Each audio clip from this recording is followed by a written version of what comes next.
आगामी लोकसभा निवडणुकीच्या पार्श्वभूमीवर राज्यात मोर्चे बांधणी सुरू आहे. त्यातच मंगळवारी केंद्रीय मंत्री अमित शाह यांचा महाराष्ट्र दौरा पार पडला. यावर आमदार बच्चू कडू यांनी प्रतिक्रिया दिली आहे.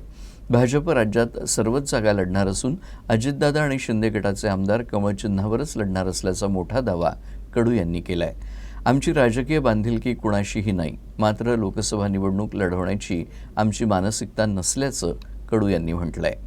खासदार नवनीत राणा धमकी प्रकरणीही बच्चू कडू यांनी प्रतिक्रिया दिली आहे. मला वाटतं अशा धमकी देणाऱ्याला शोधलं पाहिजे. पाकिस्तानात जाऊन खरं तर आता मोदीजी सक्षम पंतप्रधान आहे, त्यांना ओढून आणा पाकिस्तानातून, अफगाणिस्तानातून. त्यांचं सरकार असताना एवढ्या पाकिस्तान आणि एवढ्या दुरून जर धमकी येत असन तर हे मोदी साहेबांच्या केंद्र सरकारवर प्रश्नचिन्ह आहे. मोदी साहेब प्रभावशाली व्यक्तिमत्व या देशामध्ये आहे आणि त्यांच्या नेतृत्वामध्ये त्यांच्या खासदाराला धमकी येत असेल तर मग राहायला कुठं कायदा व्यवस्था. आणि ते आंतरराष्ट्रीय स्तरावरच्या धमक्या मान्य करतो. दिल्लीहून आली असती किंवा एखाद्या गावातून आली असती, एकदम पाकिस्तान अफगाणिस्तानहून जर हे येते तर हा मोबाईल कसा गेला, कोण आहे हे शोधलं पाहिजे सगळं. आपला राजकीय संबंध काही फार जास्त नाही आहे. आमची मैत्री जे शिंदे साहेबासोबत आहे ते विकास कामं, दिव्यांग मंत्रालय, शेतकरी, मजूर, राजकीय आमची काही बांधिलकी कोणासोबत नाही आहे.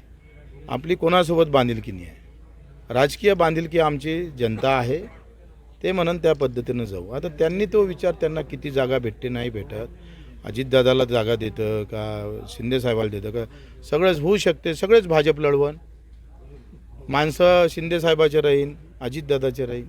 भाजप माणसं अजितदादाची आणि शिंदेची निवडणूक भाजपवर चिन्ह कमळ.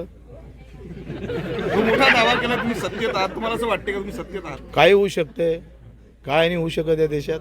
आता तुम्ही सांगा, महायुतीचं 16, आता शिवसेनेनं 18-20 जागा लढवल्या होत्या आणि त्याच्यातल्या 35 जर भाजपच लढत असेल तर मग शिंदे साहेबाची शिवसेना दिसली पाहिजे का नाही.